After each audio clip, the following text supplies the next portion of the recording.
Hello and welcome. It's 10 a.m. on Thursday, the 12th of June. You're tuned in to our mid-morning newscast here on ARIRANG TV. Let's take a look at what's making the headlines.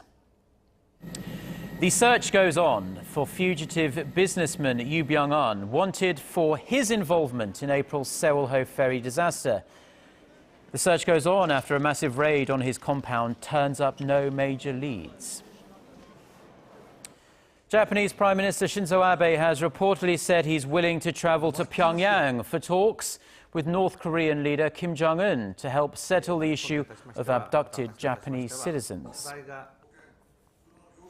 Plus, import and export prices in Korea tumbled in May as the Korean won continues to strengthen against the US dollar. But our top story this morning, prosecutors mobilized thousands of police officers on Wednesday to raid a religious compound in a bid to arrest key aides of Yoo Byung-hun, the de facto owner of the sunken Soho ferry. However, with the raid failing to find anything or anyone of any significance, prosecutors still have no solid lead on Mr. Yoo's whereabouts. Yulian reports. Some 6,000 police raided a religious compound in Anseong, south of Seoul, to arrest two women suspected of helping the fugitive de facto owner of the Soho ferry, Yoo Byung-hun, evade authorities. They have yet to find the two women, but they did arrest other church followers suspected of playing a key role in aiding and abetting the fugitive ferry owner. Yoo is a founding member of the Salvation Sect religious group, which is believed to have acted as the control tower for his escape. The massive operation comes less than 24 hours after President Park Geun-hye lashed out against the joint investigation team for taking too long to find Yoo. 지금까지의 검거 방식을 재점검하고 다른 추가적인 방법은 없는지 모든 수단과 방법을 검토해서 반드시 법의 심판을 받도록 해야 할 것입니다. The Soho ferry owner has not been spotted in public since the tragic disaster occurred in April. Prosecutors say he has previously attempted to smuggle himself out of the country by offering to pay brokers a whopping 10 billion won, or roughly 10 million US dollars. Hours after President Park's comments a day earlier, prosecutors held an emergency meeting with police, military, and government officials and decided to have the Navy watch over the coast surrounding Korea to prevent the fugitive from fleeing the country. This is the first time that the Navy has been called on to take part in an operation designed specifically to prevent someone from being smuggled out of the nation. Yurian, ARIRANG News.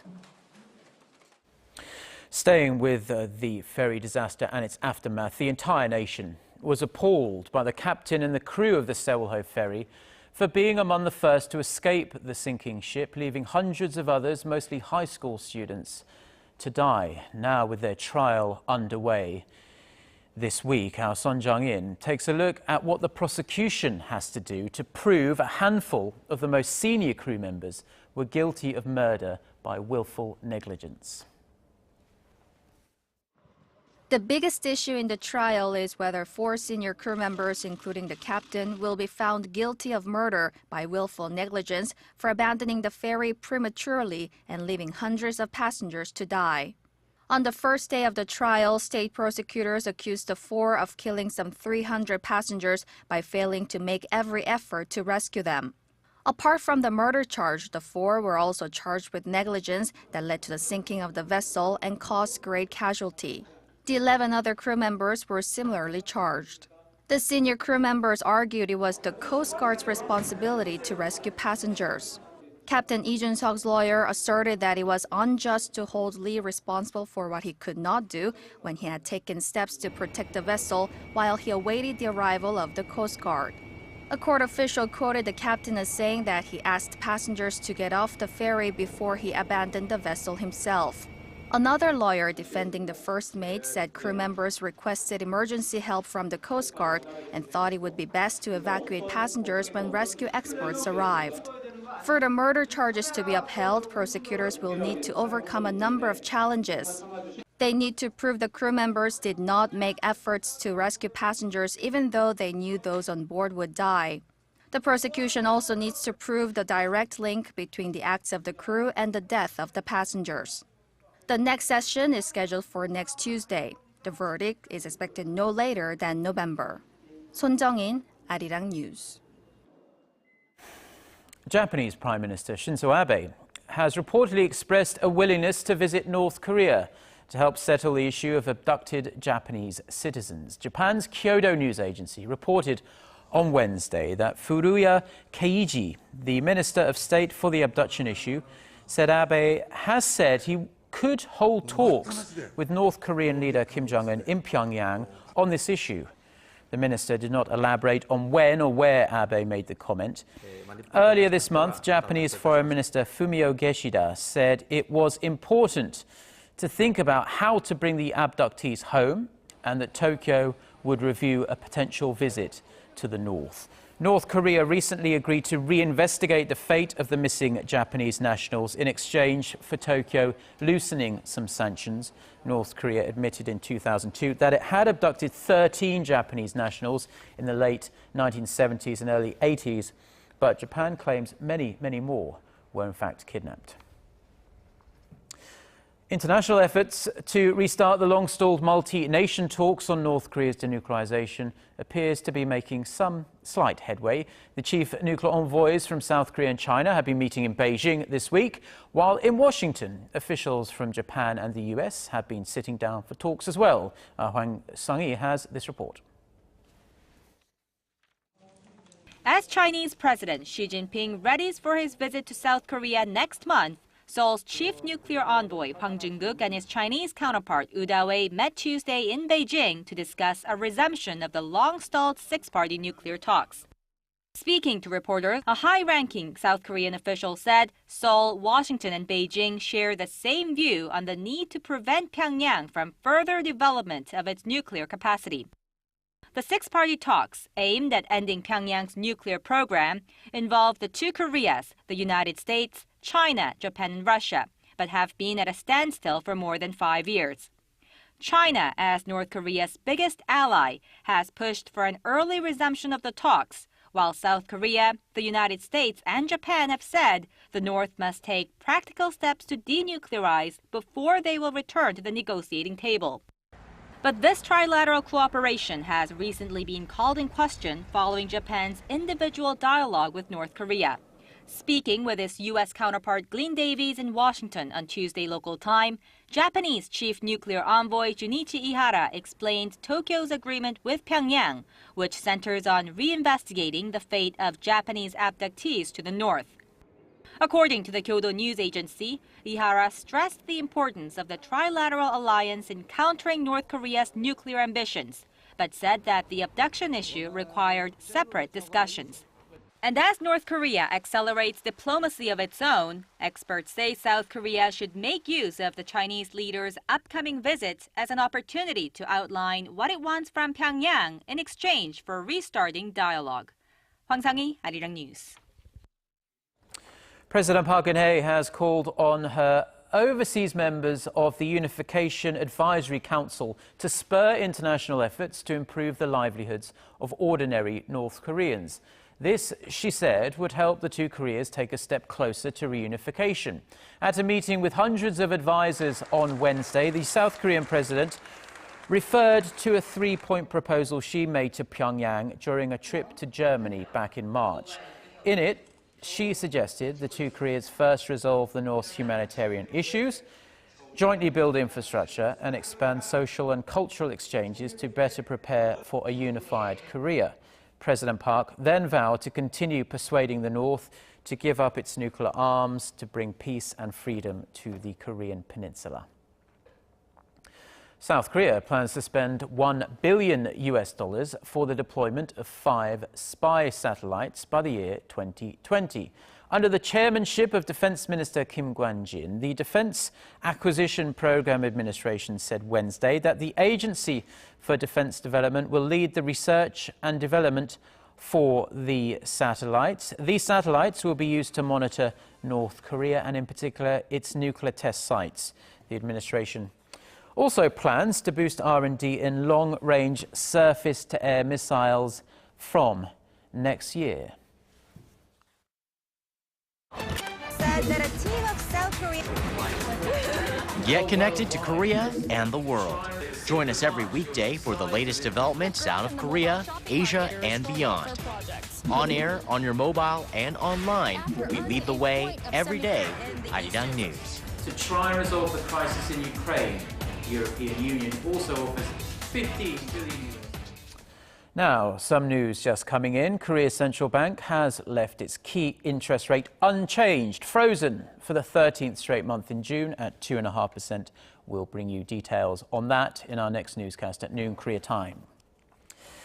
Now, both import and export prices fell in Korea last month due to the strengthening Korean won. The Bank of Korea said Thursday that the nation's export prices fell 1.6% in May from a month earlier, marking the lowest level in around 6.5 years. The drop means local exporters are making less money when they convert their export bills from dollars to won. Import prices also dropped 1.7% in May from the previous month, hitting the lowest level in more than 4 years. The central bank said the Korean won strengthened by nearly 2% against the greenback in May. Now, some rather worrying news for the Korean economy because job creation in the nation has slowed for the third straight month in May. And the finance ministry is attributing this slowdown to the ferry disaster back in April. Hwang Ji-hye has this report. The Korean economy added 410,000 jobs in May from a year ago, bringing the number of employed in the nation to almost 26 million.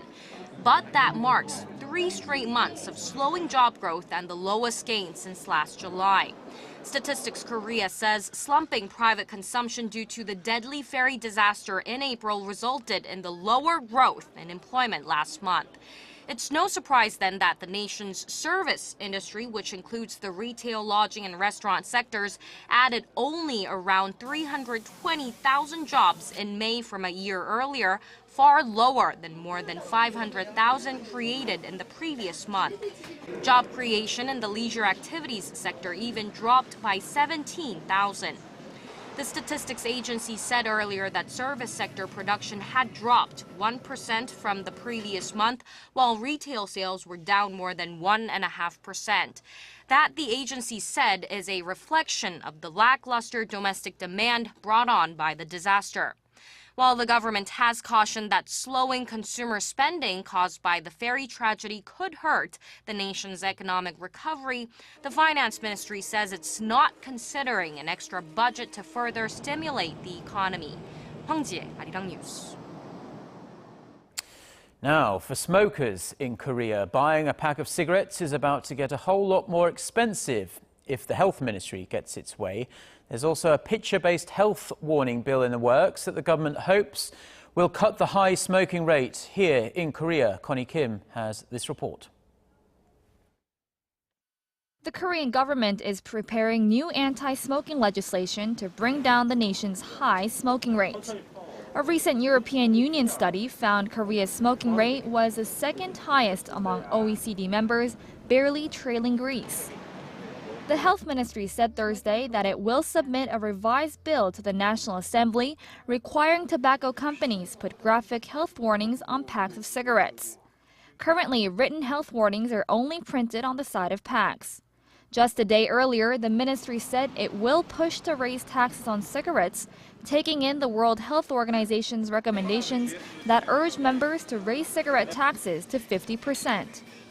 The price of a pack of cigarettes in Korea has remained the same for 10 years at about $2.50, the lowest in the OECD. The ministry also plans to roll out new anti-smoking ad campaigns by the end of the month. The government has made a number of moves to reduce the number of smokers in the past, but they haven't been successful. Just 2 years ago, a bill that would have required graphic visual warnings about the health effects of smoking was opposed by the Economy and Finance Ministry due to concerns about falling revenue. As a recent report by the Korea Institute for Health and Social Affairs shows, Korea has a way to go in strengthening its anti-smoking policies. Out of 27 countries surveyed, Korea ranks 25th in terms of its ability to carry out overall non-smoking policies. However, hopes are rising that the health ministry will be successful in ensuring graphic health warnings be carried on cigarette packs before the year is out. More than 50 countries already have or are in the process of requiring picture warnings be printed on cigarette packs. Connie Kim, ARIRANG News. A scheduled one-day strike of more than 3,000 gas stations in Korea that was set for today has been put on hold, for the time being at least. The Korea Oil Station Association said that while it has failed to reach an agreement with the government over a new rule that requires gas stations to file weekly reports on their purchase and sale of petroleum products, it will push the strike back by about 10 days to hold further negotiations. The government says weekly filing will help root out illegal practices. The association wants its members, which make up 1/4 of all gas stations in Korea, to be given a 2-year grace period prior to the implementation. The government has said it will allow a 6-month probation period before imposing fines for non-compliance.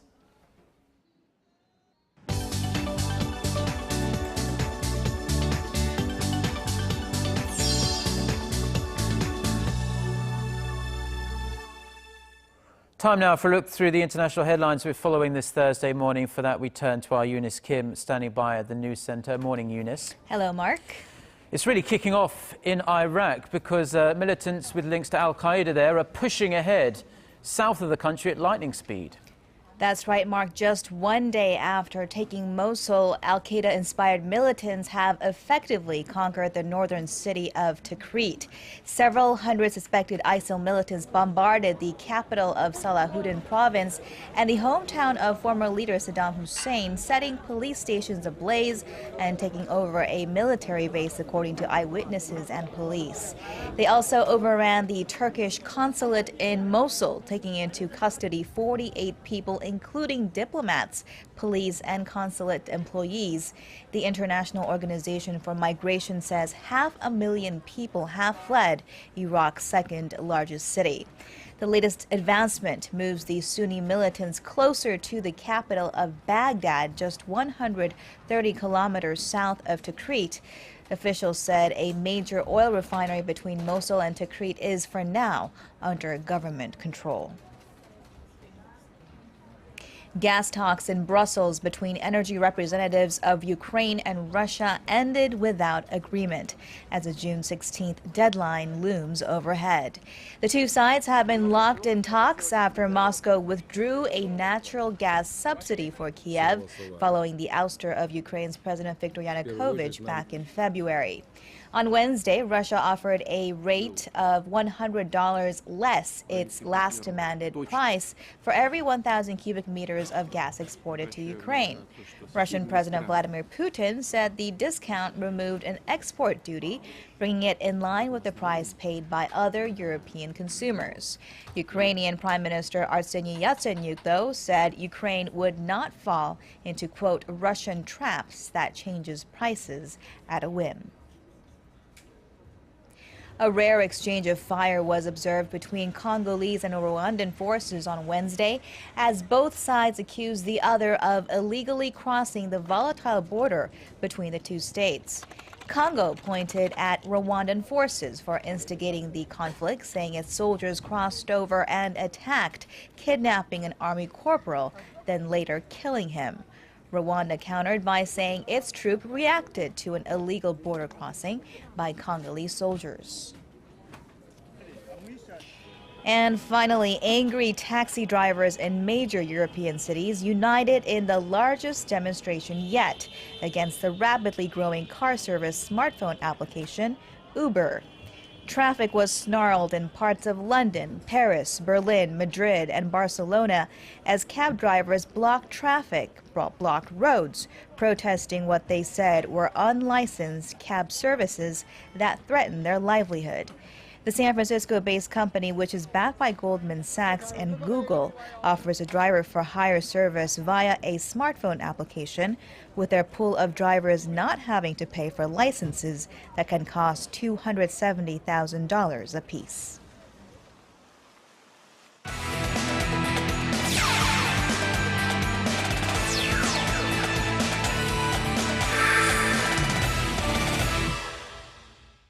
And a good Thursday morning to you all as we kick things off with the 2014 Brazil World Cup, which is just one day away from its opening ceremony and its first match.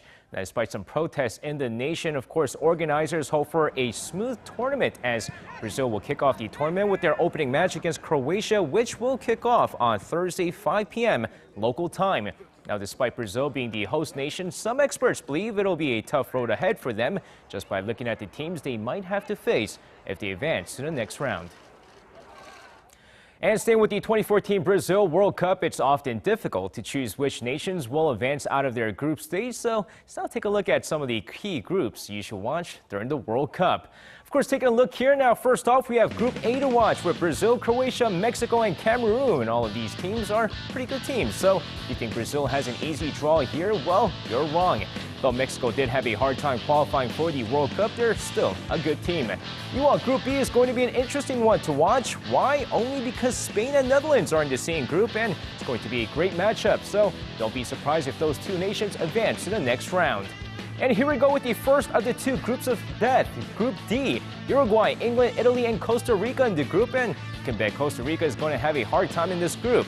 Who's going to advance? Well, too tough to tell. And of course, last but not least, the other group of death, Group G. There you have Germany, Portugal, Ghana, and the United States, all teams that have what it takes to advance to the next round. But many would agree Germany and Portugal are the favorites in this group. And back here in the nation, the renowned supporter group known as the Red Devils have been waiting 4 years for another chance at cheering for the South Korean national football team. But they can't seem to find a venue this time.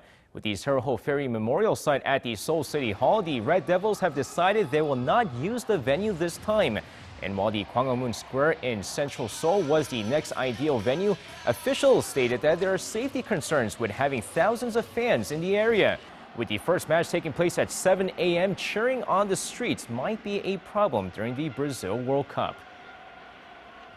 And of course, finishing things off in the KBO, the games at the Jamsil Stadium and Mokdong Stadium in Seoul were canceled due to rain, but the Kia Tigers were able to beat the Hanwha Eagles 9-2, and the Lotte Giants beat the struggling LG Twins 4-1, your final scores. And that's going to wrap it up for me. This has been SJ. Have a great rest of the day, and see you guys again for your sports needs.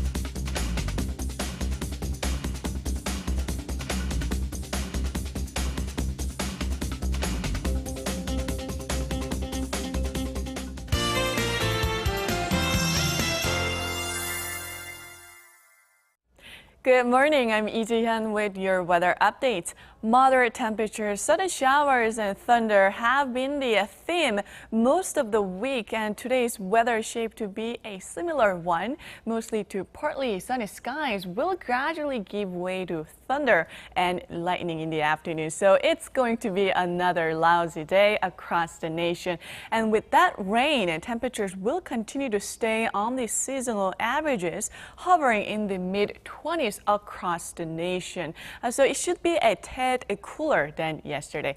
And it seems like readings will remain on the seasonal norms, but a chance of outbreaks of rain continues throughout the week. With that in mind, let's take a closer look at the readings for today. The morning low here in Seoul started out at 19, but the high will rise to 27, while Daegu and Gwangju peaks to 25 and 26 respectively, and Busan tops out at 21. Now for other regions, down on Jeju you should see a high of 23. Daejeon and Dokdo will hike up to 26 and 19, while Mount Kumgang tops out at 14.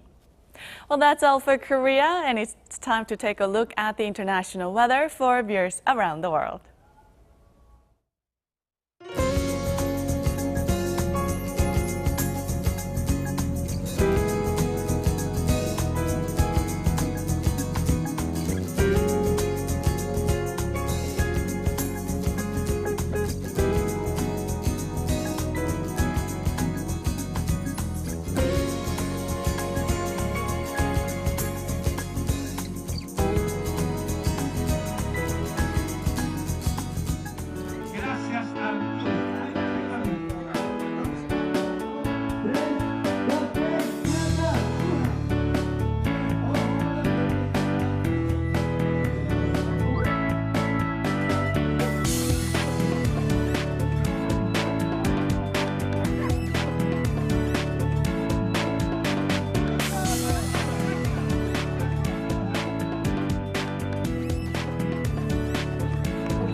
That's all we have for now. We'll be back with another newscast at noon Korea time. Until then, goodbye.